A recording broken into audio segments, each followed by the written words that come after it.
복음을 또 깨닫고자 하고 또 이것을 정리하여 또 귀한 성도들에게 증거하고자 하는 사랑하는 귀한 목사님 사모님 또 귀한 사역자님들을 주님 축복하시고 이 기간 동안이 은혜롭고 복될 시간 되게 하여 주시고 우리가 지식만 깨닫는 것이 아니라 참다운 복음의 능력과 힘도 깨닫게 해 주시고 또 저희들이 이 복음의 능력으로 또 각 교회에서 또 귀하게 사역할 수 있도록 더욱더 크신 은혜를 허락하여 주옵소서. 모든 일정을 주님께 맡기오니 하나님께서 이 시간 친히 역사하여 주옵소서. 모든 영광 하나님께 돌려드리며 예수님의 이름으로 축복하며 기도하옵나이다. 아멘.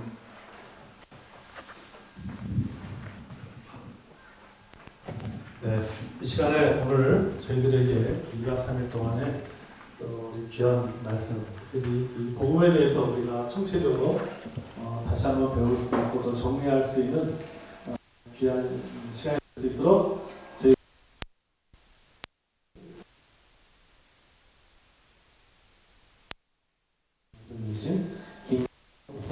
나올 때 김경성 선생님 나오실 때요. 우리 크게 격하게 여러분 손을 흔들어서 환영해 주시기를 바랍니다.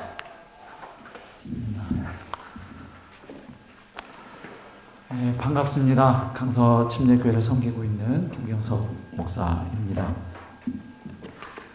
이 어려운 시기에 총체적 복음 온라인 컨퍼런스에 함께하는 귀한 분들 한 분 한 분에게 우리 주님의 은혜와 평강을 빕니다.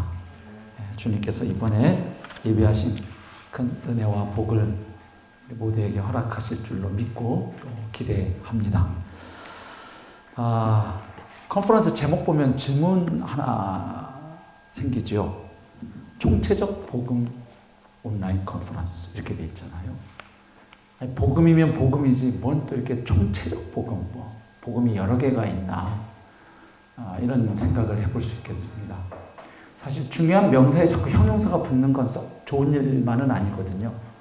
교회 그러면 이미 세상으로부터 불러냄을 받은 사람들의 모임 혹은 하나님의 백성 공동체란 뜻이 있는데 외국의 교회 이름 보면 무슨 커뮤니티 처치 이런 교회 이름이 있어요. 교회라는 말이 이미 공동체라는 뜻이 담겨져 있는데 또 커뮤니티가 앞에 붙어요. 사실은 동어 반복에 해당하겠죠. 그럼에도 불구하고 그렇게 붙이는 이유가 있죠. 마찬가지로 사실 복음이라고 말하면 충분합니다. 그런데 굳이 총체적이라는 형용사를 붙이게 된 데에는 그럴 만한 또 이유가 있는 것이죠. 그래서 그런 내용들을 함께 차근차근 이제 좀 살펴가 보려고 합니다. 첫 번째 우리 제1강의 제목은 왜 온전하고 총체적인 복음 이해가 중요한가 혹은 필요한가 하는 제목입니다. 한국 교회가 위기라는 이야기는 이제 진보할 정도가 되었습니다. 거의 대부분의 사람들이 다 동의하는 바이고요. 그런데 이제 한국 교회의 위기의 근본적인 원인이 무엇이냐 하는 문제에 대해서는 여러 가지 이야기들이 있는 것 같습니다. 대안도 여러 가지가 제시되고 있고요. 근데 저는 가장 근본적인 이유 한 가지, 원인 한 가지는 복음의 문제라고 생각을 합니다. 왜냐하면 교회는 본디 복음의 토대 위에 세워지는 공동체이기 때문에 그렇습니다.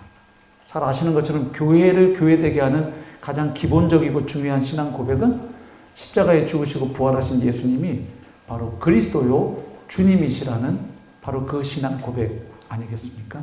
바로 예수님을 그렇게 믿는 자들의 모임을 성경은 교회라고 일컫고 있죠. 그러니까 결국 교회를 가능하게 한 것은 예수님께 대한 신앙 고백, 또 다르게 말하면 결국 복음인 것이죠.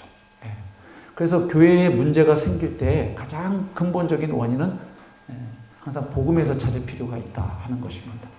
사도 바울도 본인이 개척했던 교회에 어떤 문제가 생기면 항상 비슷한 패턴을 보여줍니다.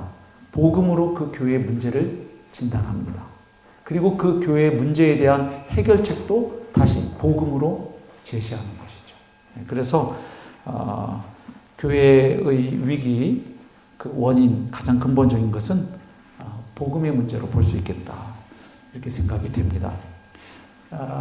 이런 그 동의가 이루어진 계기가 있는데요. 지난 2010 7년이 종교개혁 500주년을 맞는 해였습니다. 그래서 온갖 그때 컨퍼런스와 세미나 또 학술 발표회가 진행이 됐죠. 그런데 그때 이 위기에 처한 한국 교회를 돌아보면서 많은 사람들이 했던 이야기가 이제는 복음이 무엇인지를 다시 물어야 할 때가 되었다. 이렇게 이야기를 했습니다. 왜냐하면 그동안 한국 교회 문제를 우리는 믿는 대로 살지 않는다. 이렇게 진단을 했거든요. 그러니까 믿음대로 행함 따로 그렇게 진단을 했는데 점점 밝혀진 것이 믿는 대로 살지 않는 것도 문제겠지만 더 근본 문제는 믿는 내용의 문제가 있다. 그러니까 잘못 믿고 있으니까 잘못된 행함과 삶의 모습들이 나타나는 것이 아니냐 하는 이제 그런 진단이 있었던 것이죠. 그래서 뭔가 우리가 믿고 있는 내용에 결함이 있어서 오늘날 이렇게 한국 교회의 모습이 망가져 있고 성도들의 삶이 성도답지 못한 그런 모습들을 나타내고 있는 것이 아닌가 이런 진단이 있었던 것인데 저도 동의합니다. 자, 그러면 온전한 복음 이해가 필요한가라는 이 주제와 관련해서 첫 번째로 이제 생각해 볼 내용은 그동안 한국 교회가 전통적으로 이해해 왔던 그 복음이 어떤 것인가. 근데 왜 그 복음으로 인해서 오늘날 이런 결과가 생겼을까? 이제 이런 이야기를 해보는 겁니다. 아예 가짜 복음을 전했던 공동체들도 있죠. 아예